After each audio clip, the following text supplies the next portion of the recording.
Du kennst das doch bestimmt. Du sitzt wieder bei einem netten Essen mit Freunden zusammen oder bist auf einer Party und dann fällt das Stichwort Elektromobilität. Ja, sehr oft ist das der Startschuss für eine heiße Grundsatzdiskussion mit der Frage, wie umweltfreundlich sind Elektroautos nun wirklich? Oh nee, was ist das denn jetzt schon wieder für eine bescheuerte Frage? Dein Ernst? Das ist doch total wichtig. Oh, ja genau, mit Elektroautos die Welt retten oder was? Ja, klar, ist doch besser, als die Luft weiter zu verpesten. Das sagt der sich ständig mit meinem Benziner durch die Gegend kutschieren lässt. Ja, aber cool finde ich das nicht.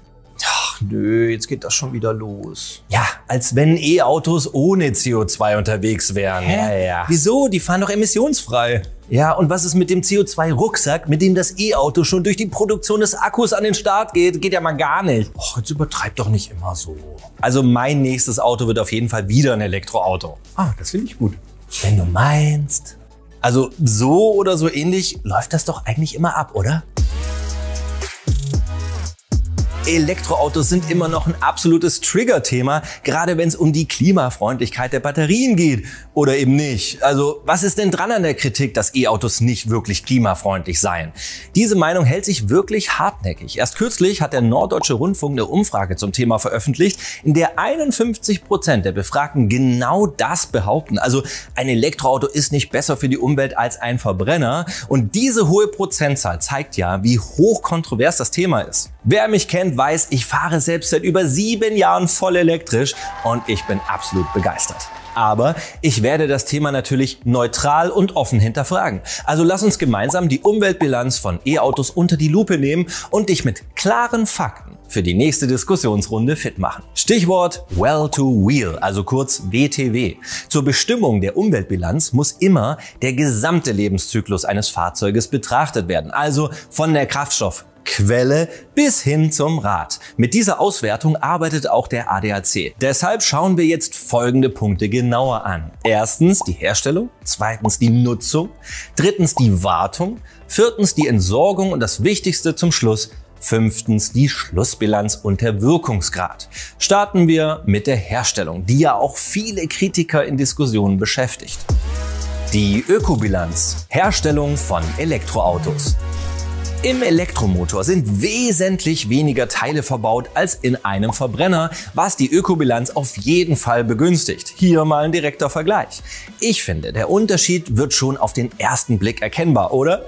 Unterm Strich, weniger Teile gleich weniger Ressourcen, also auch weniger CO2. Darüber hinaus punktet der E-Motor nicht nur bei der Herstellung, sondern auch im Betrieb. Während beim Verbrennungsmotor regelmäßig Teile wie Motor- und Getriebeöl, Zündkerzen, Ölfilter, Schalldämpfer, Katalysator und so weiter ausgetauscht werden müssen, sind all diese Teile beim Elektromotor gar nicht vorhanden. Entsprechend müssen sie auch nicht gewechselt werden. Kommen wir aber nun zum Knackpunkt der Herstellung von Elektroautos, nämlich zum Akku. Er ist das Herzstück des Elektroautos und der Mittelpunkt in jeder Elektromobilitätsdiskussion. Und haben die Kritiker recht? Naja, zumindest haben sie nicht ganz unrecht. Die Herstellung von Batterien fordert bekanntlich viele Rohstoffe und viel Energie. Auch die Gewinnung der Rohstoffe steht immer wieder im Fokus der Kritik. Und was auch stimmt, je größer die Batterie, desto höher die CO2-Bilanz. Allerdings hat sich die Technologie der Akkus in den letzten Jahren bereits erheblich verbessert. Darüber hinaus müssen die benötigten Rohstoffe zukünftig nicht mehr vollständig neu gefördert, sondern können teilweise über das Recycling aus alten Batterien weiterverwendet werden. Dennoch, im Vergleich zum Verbrenner fällt das Elektroauto bei der Herstellung mit den aktuellen Akkumodellen in der Umweltbilanz etwas zurück. Fakt ist also, frisch vom Band ist der CO2-Rucksack beim E-Auto etwas schwerer als beim Verbrenner. Fakt ist aber auch, Forschung und Hersteller arbeiten auf Hochtouren daran, die Ökobilanz der Antriebsbatterien weiter zu optimieren und da ist noch gut Luft. CO2-Bilanz. Elektroautos versus Verbrenner im Straßenverkehr. Eine aktuelle Studie des Statistischen Bundesamtes zeigt, dass noch immer 64% aller Kohlendioxidemissionen im Verkehrssektor auf Autos und Zweiräder fällt. Verbrenner sind noch immer in der Mehrzahl auf der Straße und haben auch bei den Neuzulassungen die Nase vorn mit entsprechend hohen Emissionen. Aber wie sieht es mit den Werten von Elektroautos aus, wenn sie mal richtig in Fahrt sind? Bei Diskussionen wird für E-Autos immer die Fahne hochgehalten, dass sie emissionsfrei fahren. Im Gegensatz zu Verbrennern, die dauerhaft dauerhaft CO2 ausstoßen. Tatsache ist, die Technik eines Elektroautos kann emissionsfrei fahren. Doch natürlich sind Stromer nur so sauber unterwegs wie der Strom, mit dem sie fahren. Wenn du 100% Ökostrom lädst, die NBW zum Beispiel betreibt ihre eigenen Ladestationen mit 100% Ökostrom oder auch eigenen Sonnenstrom zum Fahren verwendest, dann bist du tatsächlich fast emissionsfrei unterwegs. Wenn du allerdings mit deutschem Strommix fährst, ist das nicht wirklich möglich, da noch immer über 25% Kohle- und Erdgasstrom ins Netz eingespeist wird. Das Fahren mit Strommix kann also nicht CO2-neutral bewertet werden. Hier ein Überblick, wie viel Gramm CO2 die jeweiligen Antriebe pro gefahrenen Kilometer freisetzen, zuzüglich der Kraftstoffherstellung.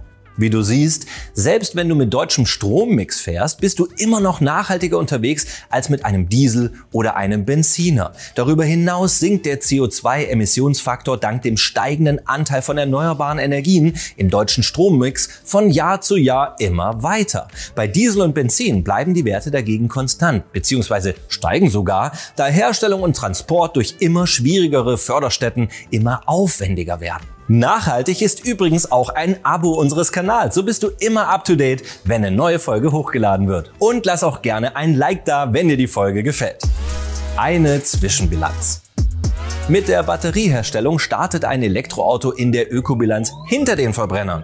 Doch auf der Straße wendet sich dann das Blatt. Mit jedem gefahrenen Kilometer holt der Stromer die Verbrenner schon nach etwa 2 bis 3 Jahren ein.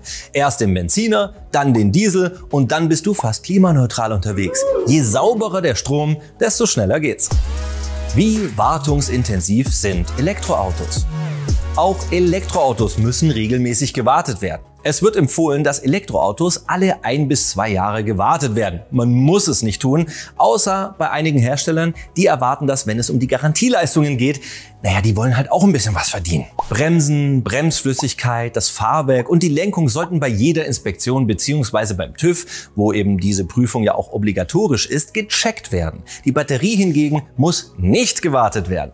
Unterm Strich heißt das Pluspunkte in der Ökobilanz, denn ein E-Auto hat ja weniger Verschleißteile als ein Verbrenner. Die Umweltbilanz bei der Entsorgung eines Stromers. Die Entsorgung von Elektroautos ist wie bei Verbrennern gesetzlich über die Altfahrzeugverordnung geregelt und zusätzlich greift dann noch das Batteriegesetz. Antriebsbatterien sind Sondermüll, allerdings werden sie zukünftig durch immer besser werdende Recyclingmethoden eine wichtige Quelle für die wertvollen Rohstoffe zur Herstellung von neuen Batterien darstellen. Hersteller oder Batterieverkäufer sind verpflichtet, die alten Akkus zurückzunehmen und stofflich zu verwerten. Die gute Nachricht, ausgemusterte Antriebsbatterien, die arbeiten noch weiter. Erstens, mit einer Ladekapazität von 70 bis 80% ist eine Antriebsbatterie noch lange nicht wertlos und kann in einem sogenannten Second-Life-Einsatz noch viele weitere Jahre tätig sein. Zum Beispiel als stationärer Energiespeicher für eine Windkraft- oder eine Photovoltaikanlage. Zweitens, alternativ ist es technologisch heute möglich, in einem Recyclingverfahren bis zu 95% Kobalt, Nickel, Kupfer und Lithium aus den alten Batterien zurückzugewinnen. Das ist wirtschaftlich jetzt noch nicht erschwinglich, aber es ist möglich. Schlussbilanz und Wirkungsgrad. Für die Schlussbilanz schauen wir auf eine Grafik, die uns einen guten Überblick verschafft. Die Daten zeigen nämlich deutlich, dass Elektroautos über den gesamten Lebenszyklus weniger CO2 produzieren und damit offensichtlich umweltfreundlicher sind als Verbrenner. Zum Schluss der wichtigste Punkt, der Wirkungsgrad. Dieser gibt Auskunft über die Effizienz eines Fahrzeugs. Während der Benziner am Ende nur etwa 20% der eingesetzten 100% Energie für die Fortbewegung nutzt, ist das E-Auto mit 70% genutzter Energie vom Einsatz absoluter Spitzenreiter und verdient damit einen riesengroßen Pluspunkt in der Umweltbilanz.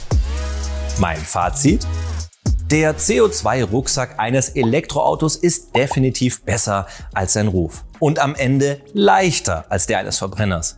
Und das sehr deutlich. Die Elektromobilität kann also tatsächlich der Gamechanger im Verkehrssektor sein, um den CO2-Ausstoß deutlich zu verringern. Und das Beste daran, elektrisch fahren macht auch viel mehr Spaß. Ich hoffe, du konntest ein paar Fakten für die nächste Diskussionsrunde bündeln. Ansonsten schick das Video doch mal an ein paar Kritiker weiter.